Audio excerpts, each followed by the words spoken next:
Hello fellow Outlaws, my name's Ian Hamilton. I'm the race director of the Outlaw Triathlon Series. I just want to take a moment to welcome you to our first weekend of the 2026 Outlaw Triathlon Series. Firstly, I want to say a massive good luck. Whether this is your first ever triathlon, whether it's your first Outlaw or you're just a returning legend that keeps coming back for more. We are genuinely excited for you and genuinely really grateful for all of your entries and your support. The main reason we're doing this briefing is very, very simple. I want you to feel completely prepared so you can focus on one thing on the race day, and that's enjoying yourself and getting to that finish line. We're going to work through everything together today. We're going to go swim, bike, run. We're going to talk about transitions, we're going to talk about feed stations, throw a little bit in about some of the rules and all the timings. If you're one of the aquabike athletes, don't worry. We've got all the information to cover everything that you need as well. Overall, this briefing will probably take about 30 minutes. I know it sounds a lot. However, trust me, it's going to be time well spent. Makes a massive difference to you on the actual race day. So take a seat, get comfy, and we'll start. So just before we dive into the course and all the specifics, I just want to say something. I say it every year, but I really, really mean it. What makes Outlaw special isn't just the course or the actual challenge itself. It's everybody. It's you becoming an outlaw. It's the outlaw community. And you'll find what's unique is the support that everybody gives to you and the determination. That's not just of the athletes, that's of the volunteers and all the crew and all the officials that are ultimately there to help you and get to that finish line. Becoming an outlaw also comes with responsibility though, and you're representing Outlaw, Outsport and yourselves out there on the course. So just as a favour, be polite to the local residents as you're riding past. Ride within the rules of the sport and also the rules of the road. It's really important. The other thing that we're keen on is please don't litter. We have lots and lots of designated litter areas.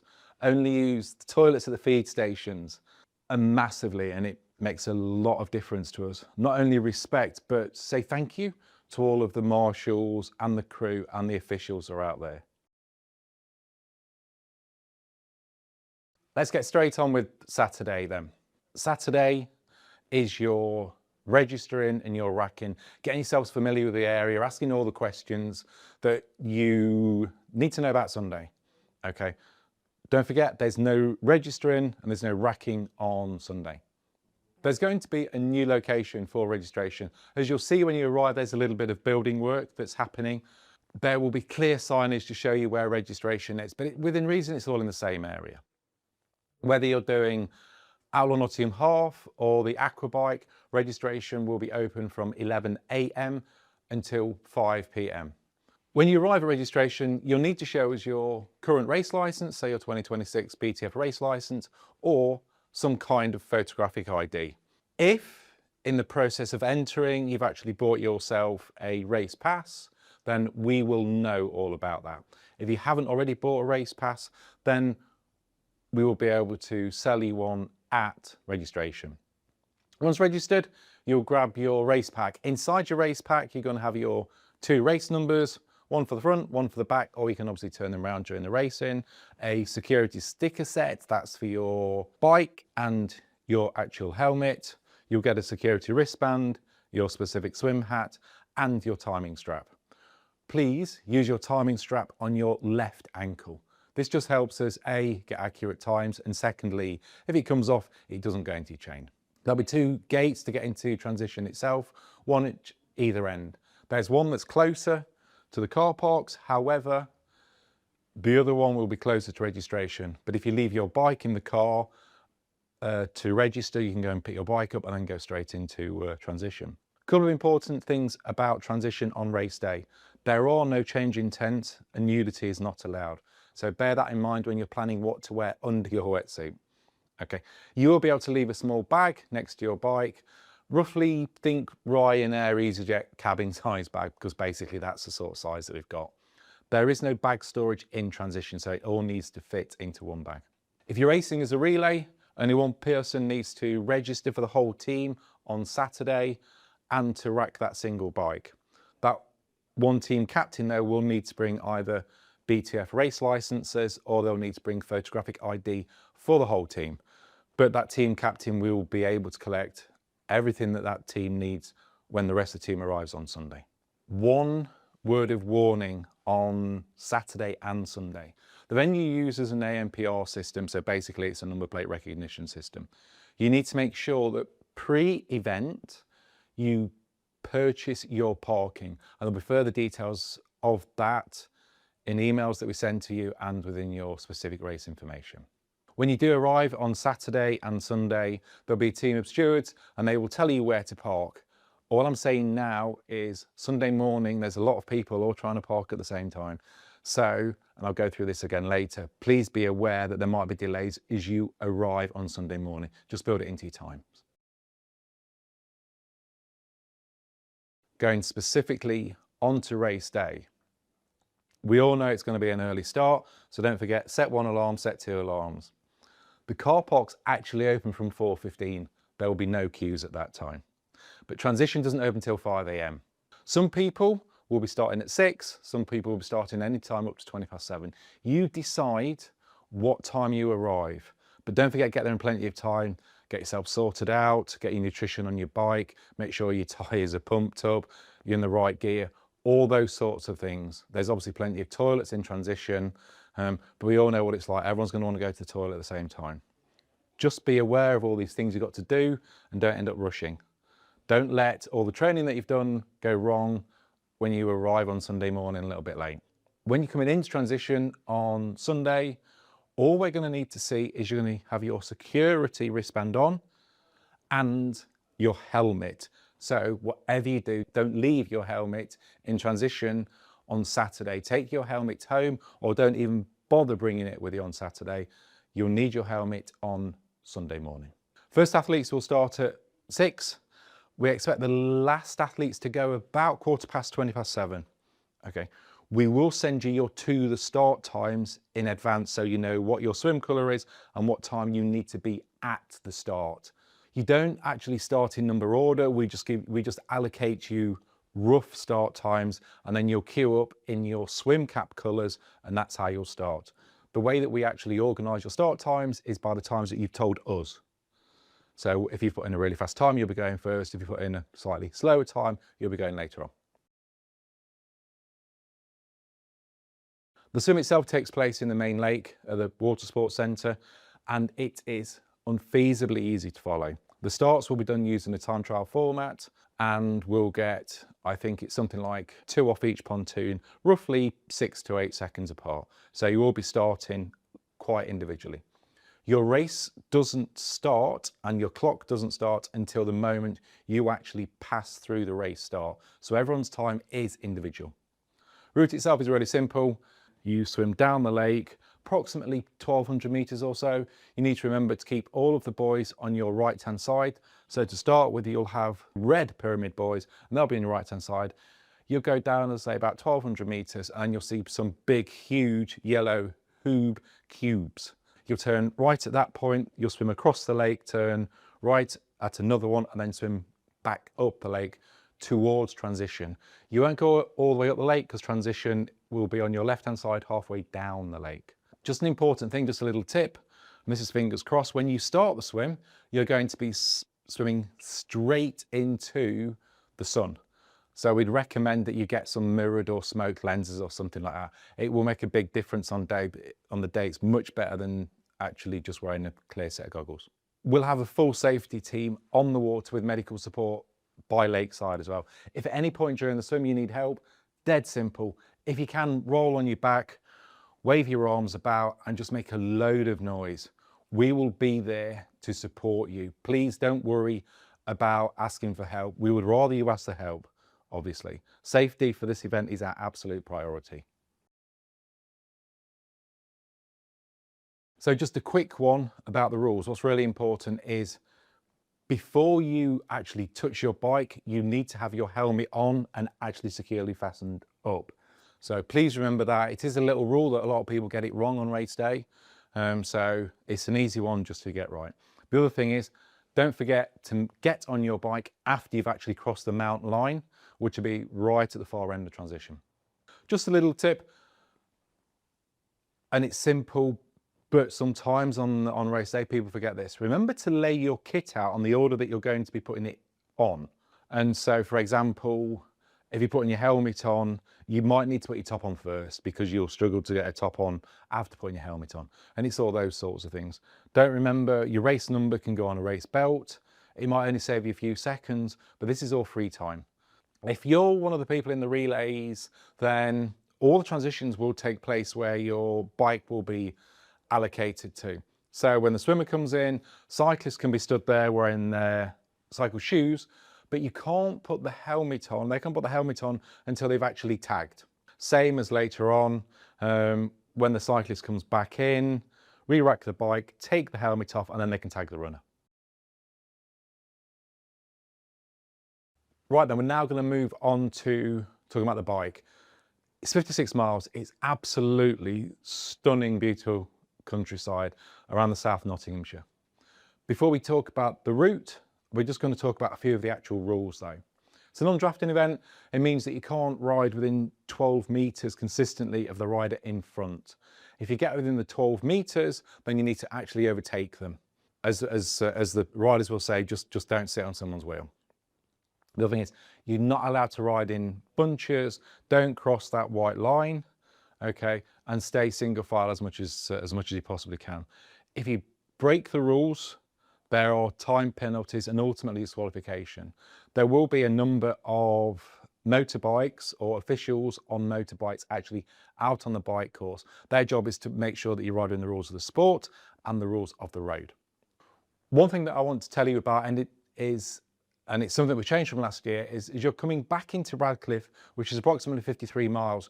You'll turn right at a mini island. What we're trialing this year is we're going to put a speed limit in there. It's going to be 20 miles an hour. It's to make things safer as you're making that right-hand turn. Okay, there will be a BTF official just ensuring that everyone adheres to the speed limit and that everyone's riding carefully and they're not riding dangerously. So just remember 53 miles. So continuing on now specifically about the route, the route's got a mixture of fully closed roads, partly closed roads and a lot of open roads. However, we do manage all of the junctions. And what we mean by manage them is we will try and manage the motorists that are also at the junctions at the same time. We will do what we can to give you priority. Okay, so we do have stop-go boards and that type of thing. However, if there is one of the stewards or one of the marshals on course and they say you need to slow down or you need to stop, please listen to them. It's not worth taking any risk just to save a couple of seconds. We've also been working with the local highways department to improve a lot of the road surfaces, and which has happened. Okay, but there's always more that we can do and we know that. So please be careful and be on the lookout for orange spray, which is actually on the road itself. And there will also be signs that say caution poor surface. When you see either of these, please stay alert and ride carefully on that section of road. You'll see traffic cones every now and again. Always make sure you ride within the inside of those traffic cones. So your cones will be on the right hand side. Okay. If you ride on the outside, it does actually risk disqualification.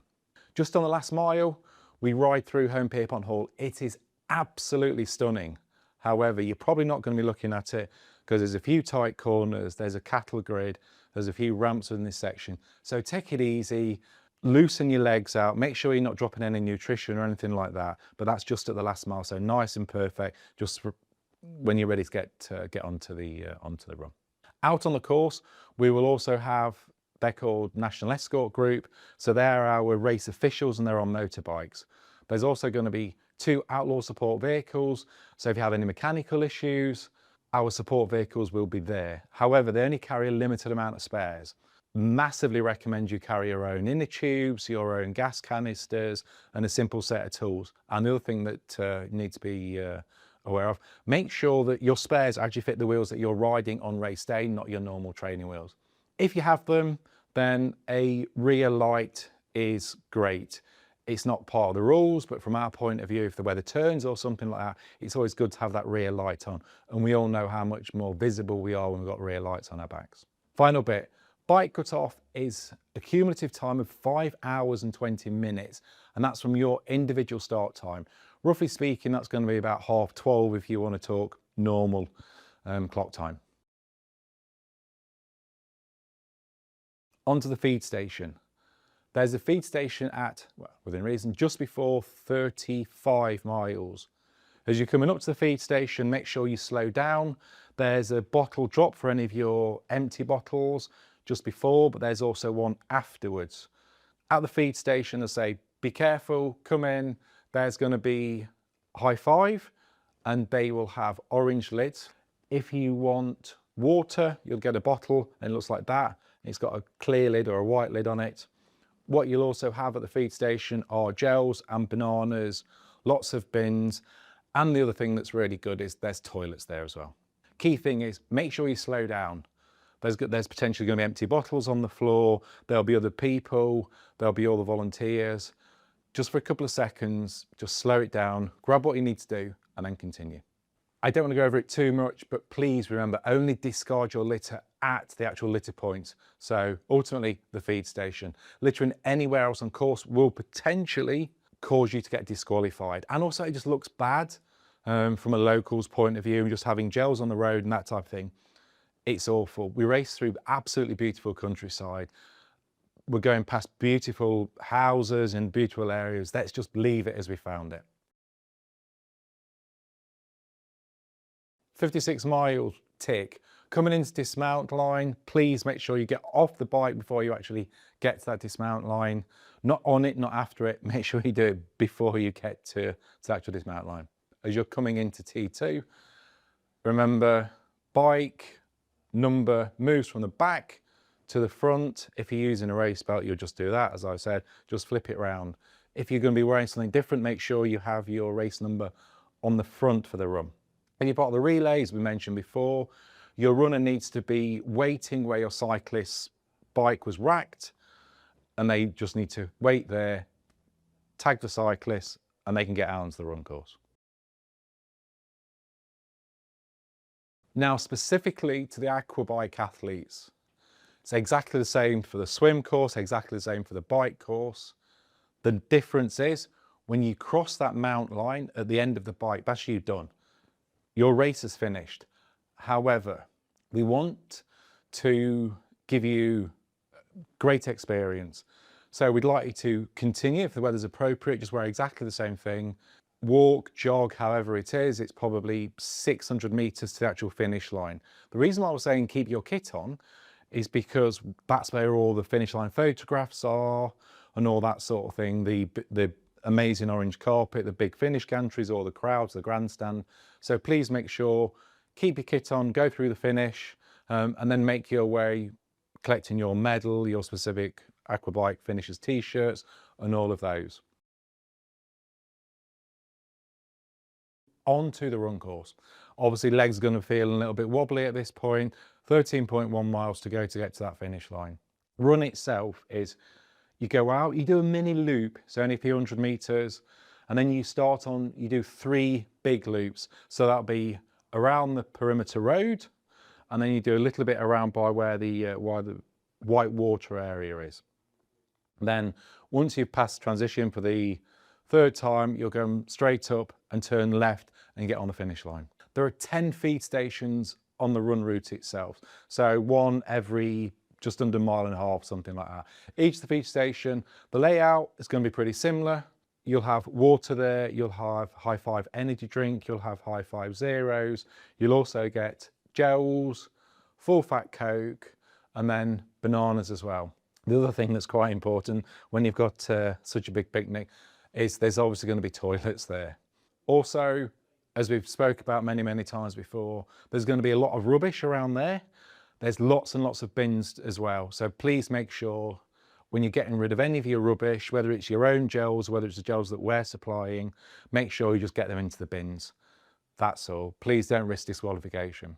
Good thing about the run course is great for spectators. You're going round and round and round. Spectators absolutely love it. They can spectate most of the course just from one area, say the grandstand.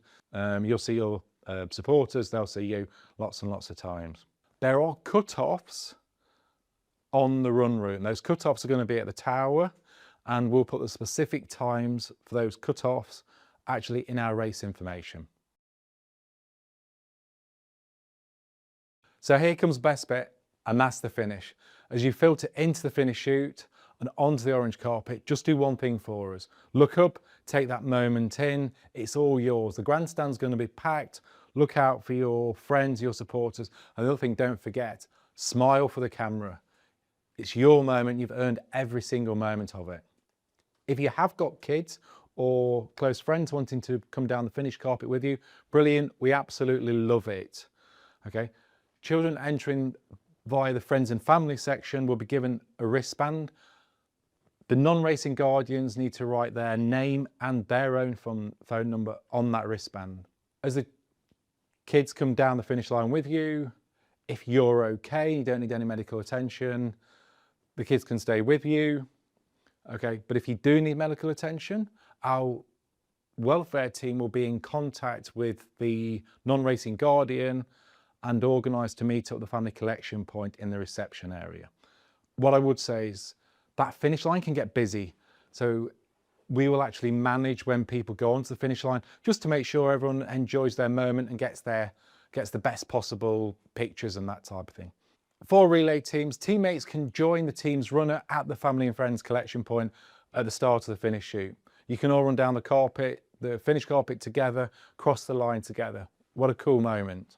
After you cross the finish line, walk through the finish area. First thing we'll do is we'll present you your finisher's medal. You can then continue, get a drink and get your t-shirts. Make sure you keep your security wristband on though. You need it to get into where we'll give you your meal and to get back into transition. So important, keep that security wristband on. There are changing rooms and showering facilities and that type of thing in the main building for you to use after the event. But don't forget, and I'm sure you won't, but grab your bike and all your kit from transition before you head home. You'll be surprised at what people have left behind, trust me. And we're known for our amazing post-event finish food. It's in a slightly separate area to where the actual finish is. So it's close to where registration was on the Saturday. Keep your security wristband on. It's a 2-course meal, free of charge, exclusively just for athletes. You just sit in there, eat your food, chill out, chat your little war stories about what happened in the event and that type of thing. Just amazing. Don't forget to go and get your food after the event as well. One little thing, but it is important, for everybody, please write your next of kin details on the back of your race number. So that's a name and a telephone number. Please remember, if you've got a medical condition, write MC on the bottom left of your race number. We've got first aid. In fact, we've got a full medical team that are on there. They're the swim, the bike, the run. We've got ambulances in case we need to transfer you immediately to hospital. So please help us to help yourself. The event itself follows the rules of British Triathlon. A few things that are slightly more important, not more important, but that people sometimes get wrong. Please make sure you've got an approved helmet, which I'm relatively certain everybody will have. Stuff like your bike is roadworthy. So what I mean by that is it's worth getting it checked. Stuff like gears working, brakes working, that lot. And the other thing is everybody needs to be 18 before the end of the year to actually take part in the event. During the event, if at any point you do decide it's not for you and you stop, then that's absolutely fine. All we ask is that you tell us, let us know by contacting a marshal or one of the officials that are out on the course. All we need to know is your race number. It's important, we need to know that you're safe basically. Going on to the prize presentation, there's going to be 2 prize presentations on Sunday. At 12 midday for the top 3 open and females, and the top 3 teams, they'll be presented, as I say, at midday. The age group awards, they'll be done at 4 p.m. and that's top 3 in all of the age groups. Roughly speaking, they will be from 18 all the way through to, I believe, like the 75, 79 age groups. So if you think you're in with the opportunity or chance to win an award, please stick around. All the prize presentations will be in the main village. That's everything. You're now fully briefed and hopefully ready for a race day. This sport's brilliant. It's amazingly demanding. It's amazingly addictive, and you're now part of it. We love the outlaw community, and again, it's what you're part of. You're gonna become part of the family. Genuinely can't wait to see you come across that finish line tomorrow when you will hear the commentators and everyone, and they say the same thing. You're now an outlaw, and that means so much to so many people. I want to thank you, and hopefully you'll thank all of the volunteers, all of our crew and all our officials who are out there and just give their time to make it happen for you. We're really grateful for all the local councils and all the residents that actually welcome us into their community as well. And this event is really thought of locally in a really fantastic way. But I guess the biggest thanks just goes to you. Thank you for choosing Outlaw. It genuinely means so much that you've actually chose to come and do an Outlaw. Just thanks for being here. Thanks for those morning sessions that you do, those hard bike rides, those turbos when you don't want to do it, the winter runs and all that lot.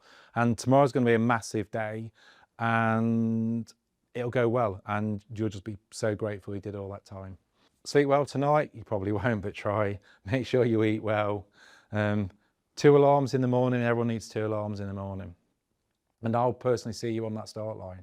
Good luck, have a great day, race safe, race fair, and enjoy it. Thank you.